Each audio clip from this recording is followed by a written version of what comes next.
주님의 말씀입니다. 경청하십시오. 내가 그리스도와 함께 십자가에 못 박혔나니 그런즉 이제는 내가 사는 것이 아니요 오직 내 안에 그리스도께서 사시는 것이라.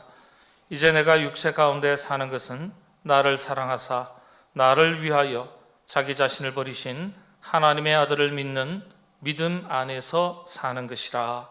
아멘.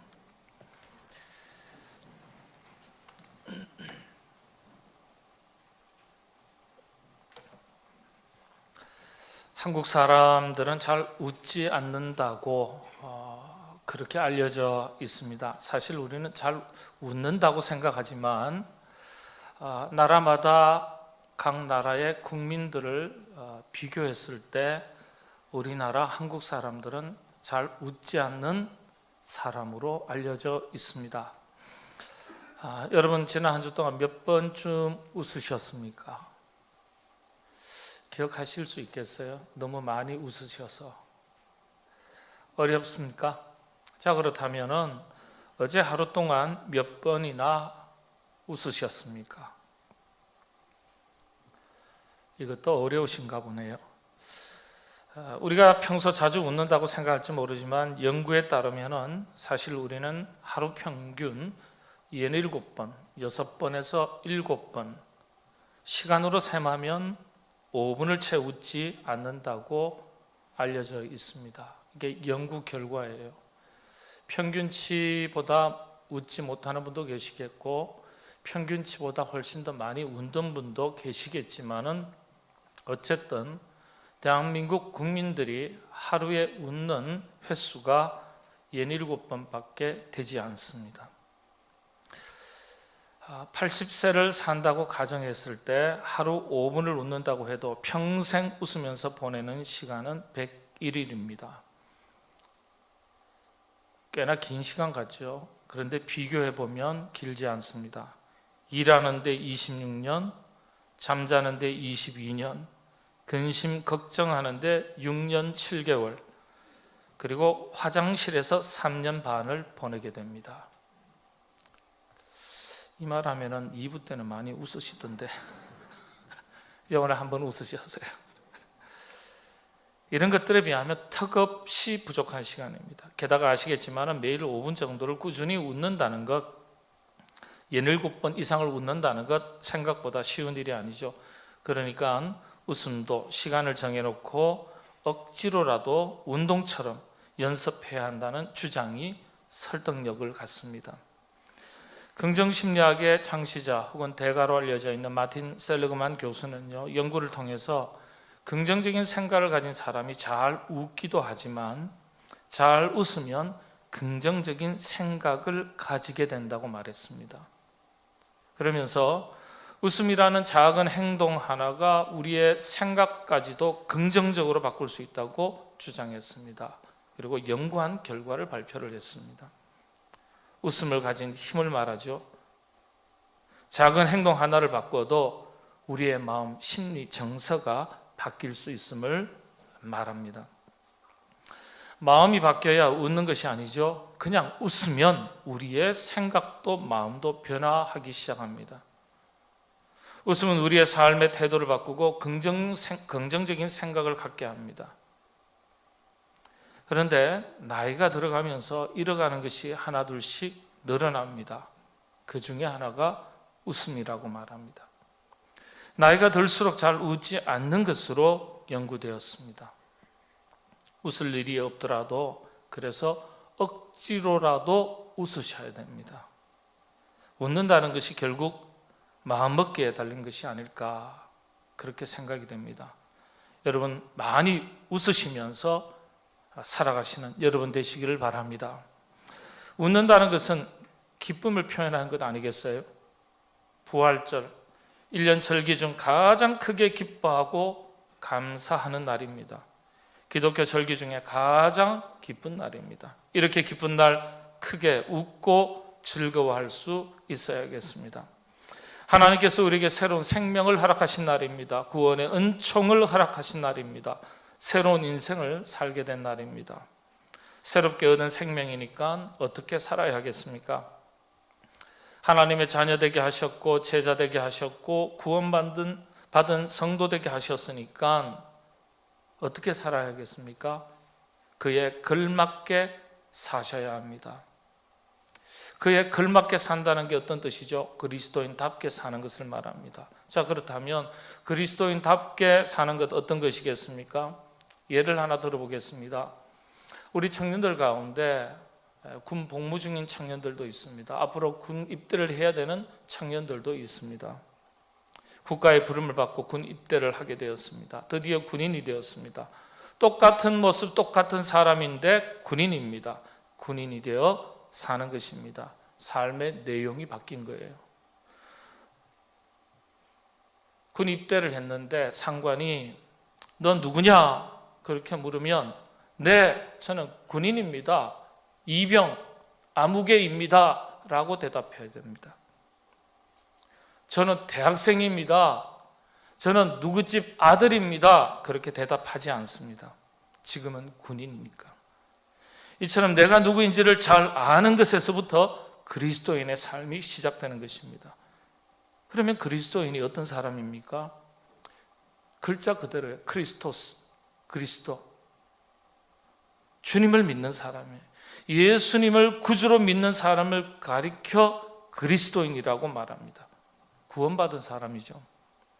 그렇다면 구원받았다는 것은 어떤 의미입니까?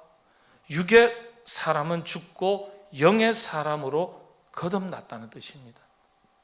이게 그리스도인의 정체성입니다. 군인의 정체성이 있어야 되죠. 전 대학생인데요. 군 입대해서 군 복무 중인데도 저는 아무개 집 아들인데 맞아요. 맞는 말이지만 이병 누구입니다. 저는 어디 군인입니다. 라고 얘기하는 게 군인의 정체성 아니겠어요?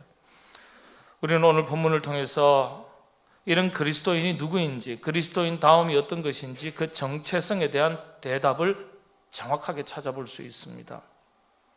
갈라디아서 2장 20절 말씀이죠. 내가 그리스도와 함께 십자가에 못 박혔나니 그런즉 이제는 내가 사는 것이 아니요 하나님의 아들을 믿는 믿음 안에서 사는 것이라. 사도 바울의 이 고백을 가리켜서 그리스도인들이 그리스도인답게 살아가는 가장 정확한 답을 가르쳐주는 고백이라고 평가합니다. 적어도 신앙 고백적인 차원에서 볼 때 사도 바울의 이 고백을 넘어서는 답이 없다고까지 말합니다. 그리스도인의 분명한 자기 정체성에 대한 고백입니다.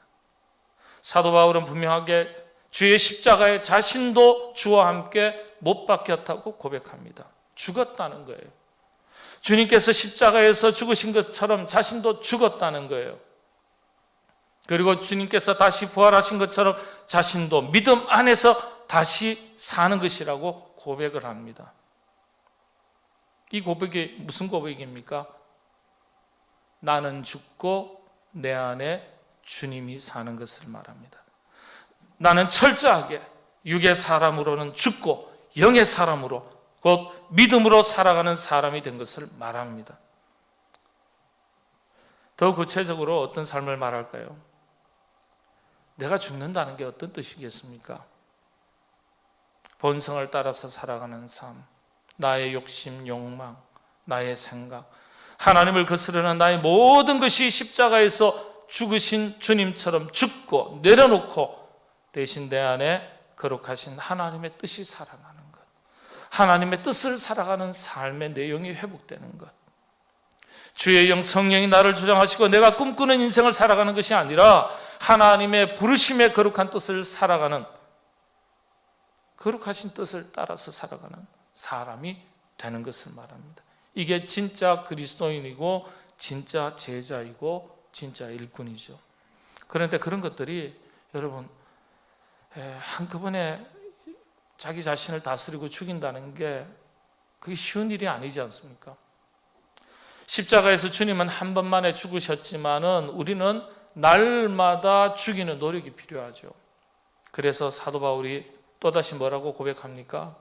고린도전서 15장 31절에 형제들아 내가 그리스도 예수 우리 주 안에서 가진 바 너희에 대한 나의 자랑을 두고 단언하노니 나는 뭐라고요? 날마다 죽노라. 내 안에 예수님께서 사시려면 내가 날마다 죽어야 되는 거예요. 나의 고집, 나의 생각, 나의 판단, 내가 드러나는 모든 것 다 죽어야 되는 거예요. 그런데 잘 안 죽어요. 잘 죽이지를 못해요. 욕심도 교만도 고집도 내 주장도 내 판단도 내 기준도 죽이는 게 그렇게 어렵습니다. 그런데 죽여보세요. 그때부터 내 안에 사신 예수 그리스도 주님께서 다시 살아나세요. 그때부터 우리가 다른 삶을 살게 됩니다. 내 삶의 변화가 시작됩니다. 왜냐? 주님이 이끄시는 삶을 살게 되니까. 그동안에는 내가 주인이 되어 나를 이끌어왔던 삶이라면 내 안에 성령님께서 임재하시고 성령님께서 역사하시고 성령님께서 인도하시는 삶을 살아가니까 나는 드러나지 않고 누가 드러나는 거예요? 주님이 드러나는 거예요. 주님이. 그러니까 예수 잘 믿는다는 건 자기 자신이 잘 죽는 것을 말합니다. 살기는 내가 사는 것 같은데 나를 통해서 주님이 드러나는 삶을 살아가면 얼마나 귀하고 복되고 멋진 일이겠습니까? 여러분 그렇게 살아가시게 되기를 바랍니다. 이런 방식을 가리켜 그리스도인의 삶의 방식이라고 말하죠. 토미 텔이라는 분이 그리스도인으로서 살아가는 삶의 방식에 대해서 성경의 인물들을 가지고 쭉 소개를 했었습니다. 그분 내용을 조금 참고해서 제가 말씀을 드립니다. 모세 같은 방식이 있다 그랬어요. 왕자의 신분을 버릴 줄 알았던 모세 방식. 이 토미 텐이라는 분은 이걸 애굽의 그늘에서 벗어나는 방식이라고 설명했어요. 자신이 누렸던 그러나 하나님이 없는 모든 삶의 방식을 과감하게 버릴 줄 알았던 모세 방식. 근데 여러분 사람은 익숙한 거 잘 못 버려요. 습관, 작은 습관 하나라도. 모세가 40년 동안 왕자의 삶을 살았습니다. 그러나 그 왕자의 삶은 하나님 없는 세속 문화의 삶이었어요. 그걸 벗어나고 끊어내고 정리한다는 게 얼마나 어려운지 몰라요. 그렇게 젖어 있었던 익숙한 습관들 참 버리기가 어렵습니다. 그런데 모세가 그걸 보여줬다는 거예요. 애굽의 그늘에서 하나님 없는 문화를 과감하게 벗어나는 방식. 이사야 선지자는 애굽의 그늘에서 벗어나야 한다. 그렇지 않으면 수치를 당한다. 이스라엘 백성들에게 그렇게 선언을 했습니다. 여러분, 죄악의 그늘에서, 불신앙의 그늘에서, 분노의 그늘에서, 용서치 못하는 그늘에서, 어두운 그늘에서, 하나님 없는 세속의 문화의 그늘에서 여러분 혹시라도 그런 그늘이 있으시다면 그 그늘을 벗어나시게 되기를 바랍니다. 두 번째가 베드로 방식이죠. 베드로는 배와 그물 그리고 심지어 가족까지 버렸다고 성경은 말합니다. 버릴 걸 버린 게 아니라 도저히 버릴 수 없는 것까지도 버렸다고 말합니다. 여러분 버릴 걸 제대로 버릴 줄 아는 사람이 진짜입니다. 그렇지 않습니까? 그 사람이 지혜로운 사람입니다. 용기 있는 사람이고 믿음 있는 사람입니다. 여러분 도저히 버릴 수 없을 것 같은 것도 버릴 줄 아는 여러분 되시기 바랍니다. 그 다음 그리스도인의 삶의 방식을 설명할 때 마리아 방식이라고 말합니다. 마리아 방식. 토미 템이라는 분은 그렇게까지는 설명을 하지 않았습니다만은 제가 몇 분을 더 추가를 한 거예요. 몇 사람을. 자기의 가장 소중한 것을 드리며 사는 방식을 말합니다. 우리 한글에도 한글 성경에도 어른들이 보는 성경이 있지만은 아이들이 읽고 쉽게 이해할 수 있는 자녀들을 위한 성경책이 있거든요. 원문의 의미를 잘 살려서 의역을 하죠. 그런 것처럼 영어에도 그런 성경, 영어 성경이 많이 있습니다. 그런데 어떤 영어 성경을 제가 제게 있는 걸 보니까 이 마리아의 이야기를 옮겨왔는데 이렇게 예수님과의 대화를 옮겨왔어요. 마리아야, 네 손에 가진 것이 무엇이냐? 내 향유 담은 옥합입니다. 이렇게 번역을 했더라고요.